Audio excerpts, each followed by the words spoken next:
So I wanted to talk to you a little bit today about some things that your retirement advisor may or may not be considering when it comes to your retirement. Kind of a retirement stress test, if you will. So let me ask you a question. If I gave you a retirement strategy or report card today, what grade would it get? I'm not asking how much money you have. I'm not asking whether you've got 100,000, half a million, 2 million. Doesn't matter. I'm asking you something completely different. How good is the money that you actually have? Because we tend to judge retirement accounts by one number, and that is how much is in there. And obviously that matters, but I think there are four other questions that we ought to be asking. How does your money rate when it comes to safety? How does your money rate when it comes to rate of return? And how does your money rate when it comes to tax advantages? Because here's what I've learned. You can have an account that looks fantastic in one category and absolutely terrible in another. And sometimes we don't discover that until we actually need the money. So today I want to do something simple. Let's give your retirement strategy a report card. No complicated financial jargon, not a 47-page prospectus, just four questions. Liquidity, let's start there. And by liquidity, I simply mean how easily can I get to the money when I need it. That sounds obvious, but think about this. Imagine you've got $500,000. Sounds pretty good, right? Now imagine I tell you, you've got $500,000, but you can't get to it. Do you really have $500,000? Technically, yes. Practically, that's a whole different conversation. I think about money a little like water. You can have 1,000,000 gallons of water sitting behind a dam. That's a lot of water. But if you're standing on the other side of that dam and you're thirsty, the amount of water behind it isn't really as important as whether or not you've got a faucet. Liquidity is the faucet, and different financial products have different faucets. Your checking account, extremely liquid. Your savings account, very liquid. A retirement account before you're eligible to access it without potential penalties, less liquid. Real estate, you might have $300,000 of equity in a property, and that's real wealth. But try buying groceries with a bedroom, right? You've got to sell it, you've got to borrow against it, you've got to refinance it, you've got to do something to convert that value into usable money. And that's why I think one of the most important questions in financial planning is if life happens tomorrow, where does the money come from? Because life has an interesting habit of happening before we're ready. The transmission goes out, the roof needs replacing, a business opportunity appears, somebody in the family needs help, and those things rarely call you 6 months in advance and make an appointment. So give yourself a grade when it comes to liquidity. A, B, C, D, or F. How much of your financial world can you actually access when you need it? Next, let's look at safety. Now, this one gets interesting because when people say, I want my money safe, I always want to ask, safe from what? Because there isn't just one kind of risk. There's market risk, there's inflation risk, there's tax risk, there's longevity risk, there's sequence of return risk, there's even opportunity risk. So when somebody says, my money is safe because it's sitting in cash, okay, it's probably pretty safe from stock market volatility, but is it safe from inflation? If everything around you gets more expensive year after year, your account balance may not go down, but your purchasing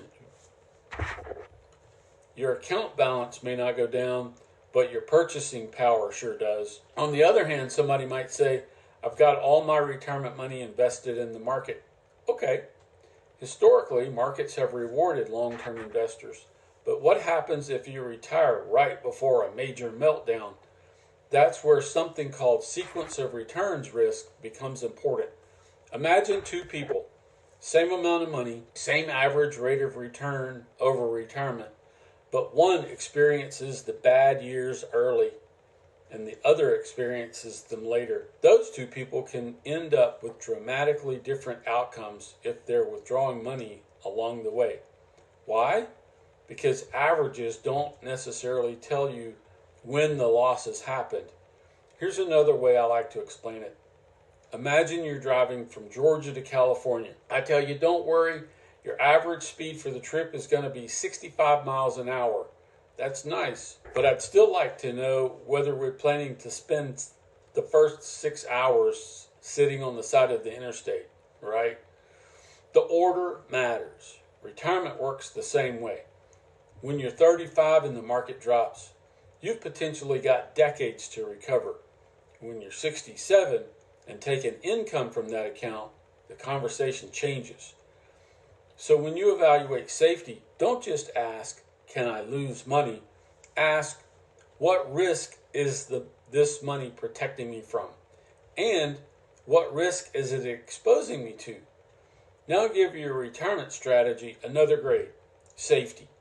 A, B, C, D, F. All right, next we're going to look at rate of return. This is everybody's favorite one because this is the number we love to talk about. What are you making? What did the market do? What's your return? And don't misunderstand me, return matters a lot. Compounding over 20, 30, 40 years can be incredibly powerful. But here's where I think people make a mistake.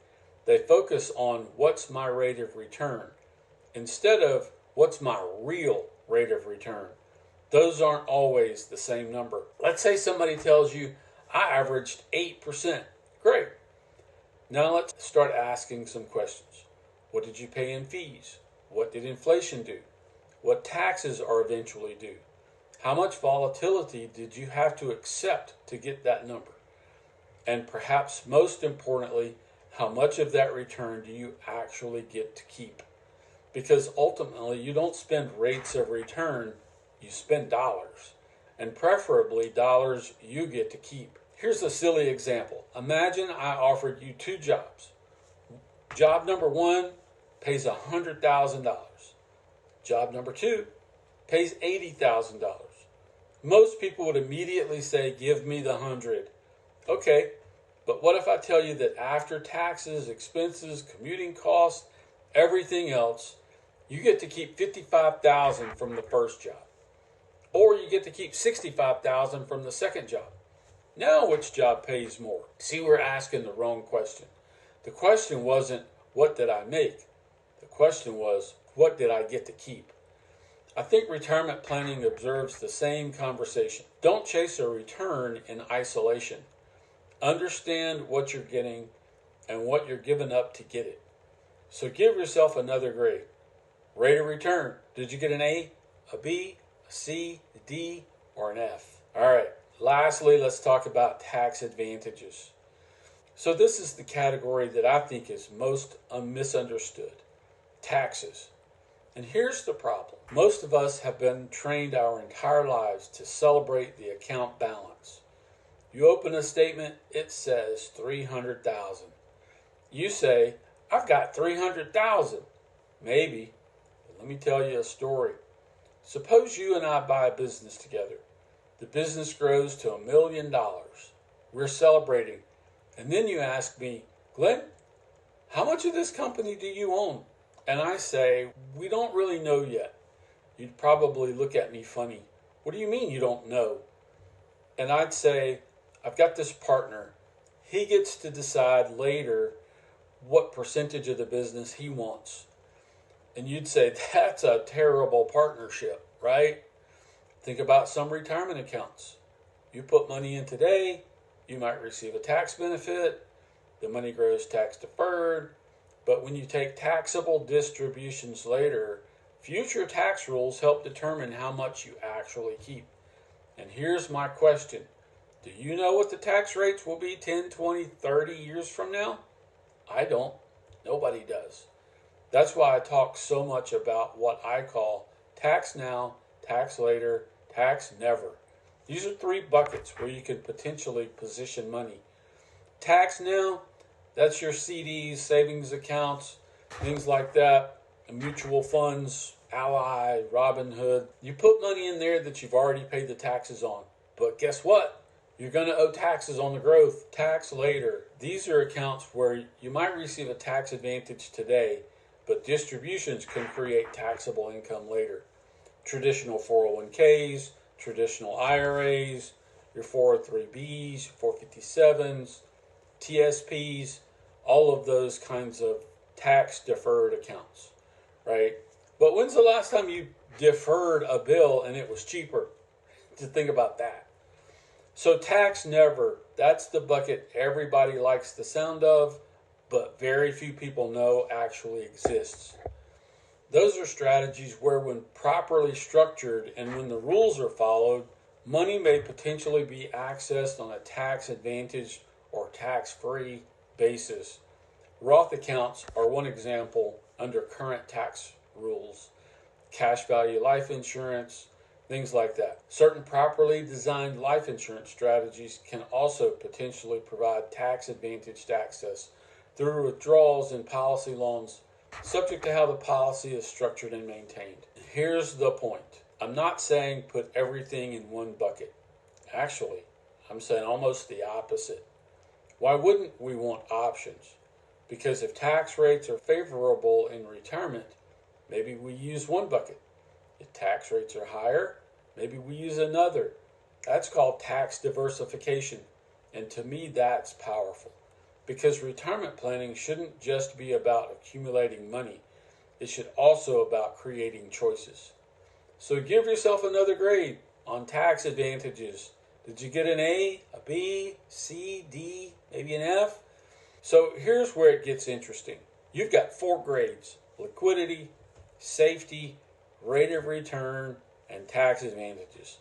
Now look at them all together, because here's what you're probably going to discover. Very few financial products get an A in every category, and that's okay. That's actually the point. Your checking account might get an A for liquidity, but it's probably not going to win any trophies for long-term growth. An investment account may offer tremendous growth potential, but there you have market volatility. A traditional retirement account might provide valuable tax advantages today, but potentially create a taxable income when distributions are taken later. Real estate could potentially provide appreciation, income, and tax advantages, but it's not always very liquid. Life insurance can potentially provide death benefit protection, living benefits, and tax advantages. But it has costs, requires proper design, and isn't intended to replace investments. Different tools solve different problems. If I'm building a house, I'm not going to walk onto the job site carrying one hammer and say, "Don't worry, boys, I brought the tool." What tool? Which tool am I going to need? Because I'm going to need more than just a hammer. And your financial life works the same way. This is where I think financial planning gets much easier to understand. Imagine we're building that house, and we start at the bottom. We need a foundation. That's protection. What happens if I die too soon? What happens if I become critically or chronically ill? What happens if my income suddenly stops? Then we're going to start building emergency reserves, debt management, longer-term savings, investments, retirement assets. But here's what I see happen all the time. People are so excited about building the second floor, nobody checked the foundation. We've got investments, we've got a 401k, we've got some real estate, maybe some crypto, maybe a business. We've got money scattered everywhere, but nobody ever stopped to ask, does all of this actually work together? That's the difference between having financial products and having a financial strategy. So here's a $1 million question. Imagine you're 65 years old. You've accumulated $1 million. Congratulations. Now I ask you 4 questions. How much of that can you access? That's liquidity. How much can you lose? That's safety and risk. How effectively can it continue growing? That's rate of return. And finally, how much of it do you actually get to keep? That's taxes. Suddenly, I've got $1 million isn't enough information, because 2 people can both have $1 million on paper, and have completely different retirements. So here's something I'd encourage you to do. Take out a piece of paper. Write down your major financial accounts, your 401k, your IRA, your savings, your Roth, your brokerage accounts, real estate holdings, annuities, life insurance cash value if you have it. Whatever makes up your financial world. And across the top, write 4 words: liquidity, safety, return, and taxes. Then give each one a grade. Don't overthink it. A through F. You may discover something really interesting. Maybe you've got tremendous growth potential, but very little liquidity. Maybe you've got tremendous safety, but very little growth. Maybe you've accumulated a significant amount of money, but nearly all of it sits in the same tax bucket. That's not necessarily good or bad. It simply tells us where the conversation needs to begin. Because my goal isn't to tell somebody this is the best financial product. I don't believe there is one. My goal is to ask, what's the problem we're trying to solve? Because what works for one family may not be right for another. What works for one business owner may not work for another one. And what worked while you were accumulating money may not be the strategy you need when it comes time to distribute that money. That's why I believe a good retirement strategy should give you more than a big account balance. It should give you access. It should give you protection. It should give you growth potential. And it should give you tax options and ultimately choices. Because at the end of the day, I don't think financial freedom is simply having a lot of money. I think financial freedom is having enough control over your money that when life changes, you have choices. So here's my challenge. Grade your retirement, liquidity, safety, rate of return, tax advantages. And if you're looking at those 4 grades thinking, you know what, Glenn, I'm not real sure, that's okay. That's exactly the conversation I have with people every day. Reach out to me. We'll take a look at what you already have. Not starting with a project. Not starting with a product. We'll start with a question. What do you want your money to do for you? Then we'll see whether the strategy you've built is designed to do it. Again, I'm Glenn Hall, your financial strategist. I look forward to hearing from you.